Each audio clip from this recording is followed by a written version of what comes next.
What's good, homies? We are live from sunny South Central Los Angeles, California. As always, I'm Mark, and I'm a codependent and recovering codependent narcissist. Today, I'm going to really talk about shame, toxic shame. Probably going to do this for the next couple of days as I've been reading a book by John Bradshaw. It's entitled Healing the Shame That Binds You. And I'm doing this in an effort to remove the toxic shame that really runs and ruins my entire life. Because I am filled with toxic shame. So much fear and shame, it's up to my eyeballs.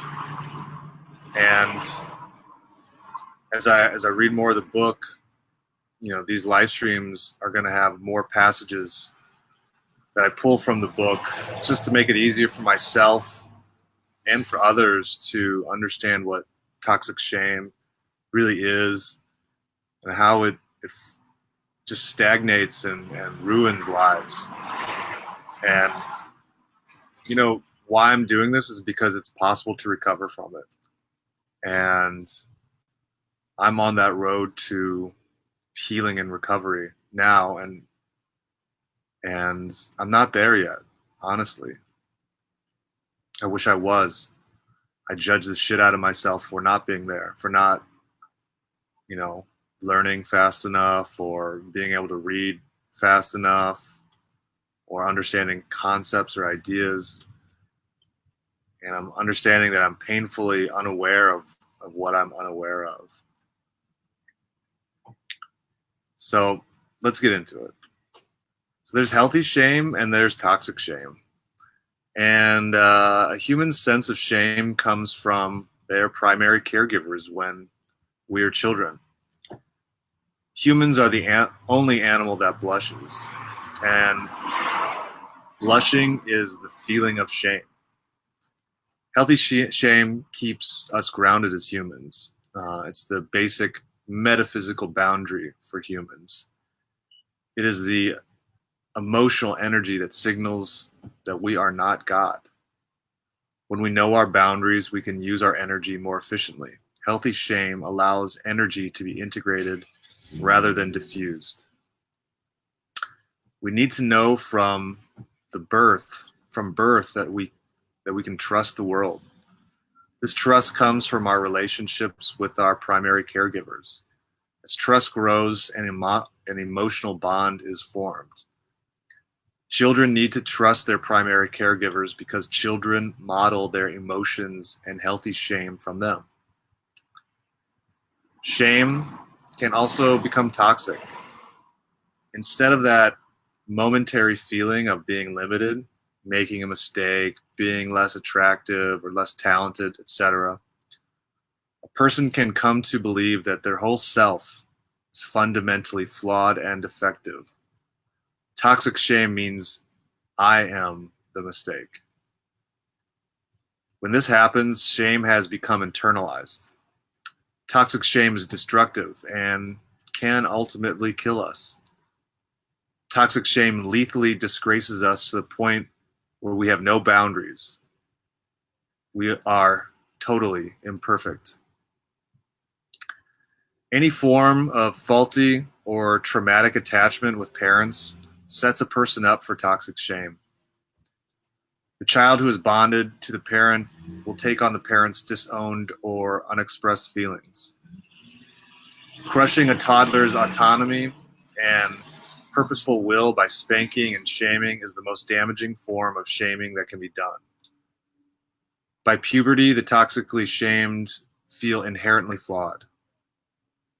To overcome this feeling of being flawed, children will begin to develop an ego.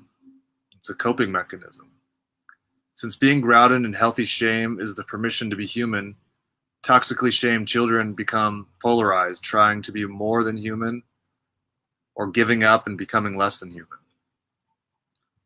More than human have to be perfect and to cover up their feelings of being flawed and defective. The less than human feel flawed and defective, and act accordingly.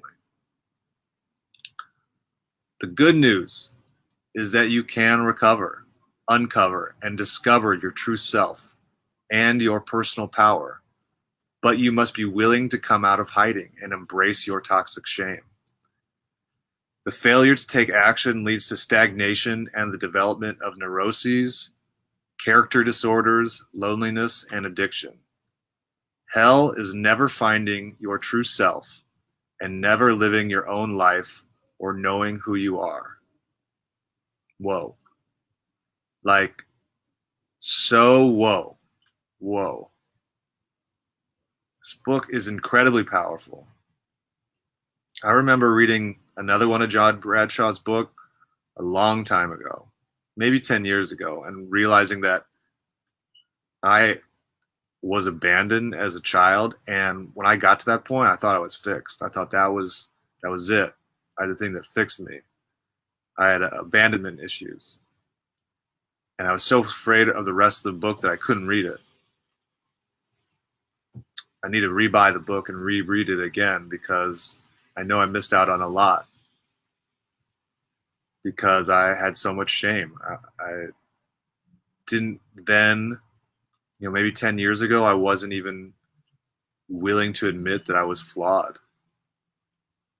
I'm so flawed.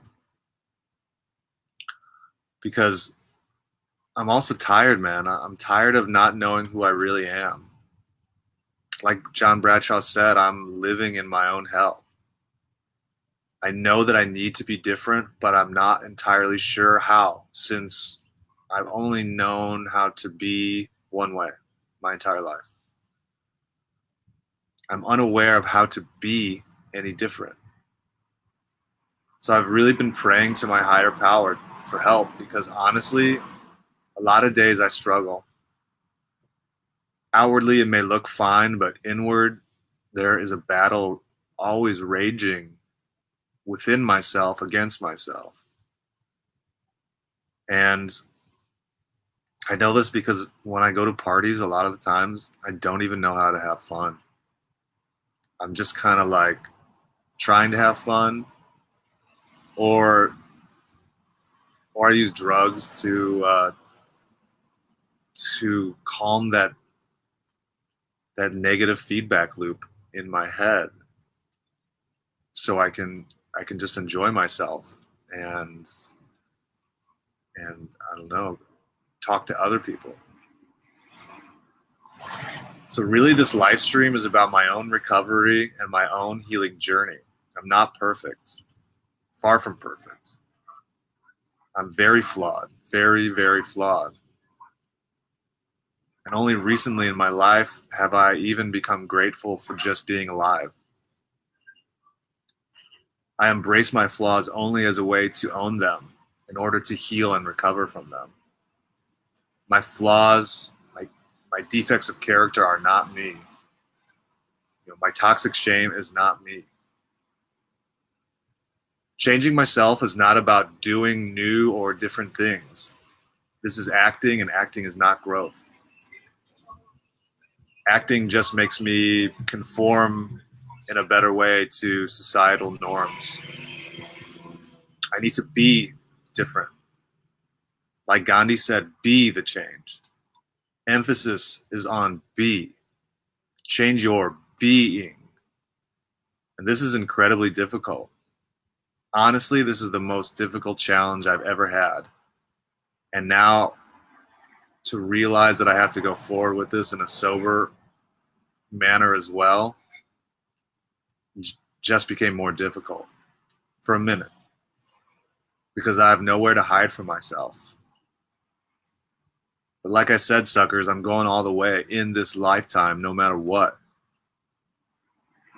Because I know a lot of things are shifting right now. There's a lot of change happening for humans, for human society, for the human species. And I want to be part of the change. Just to know that the healing and recovery from this toxic shame, just to know that it's possible, brings me a lot of encouragement. In being incredibly vulnerable with my own healing journey, really my hope is that whomever finds this message is offered some hope as well, that they're not alone, and that they too are able to heal and recover from the shame that they feel inside themselves. So if you find this message, I want you to know that I understand you. I understand your pain probably more than anybody. And I'm sending you love because I know you need it. So thank you for letting me share, and thank you for letting me be of service.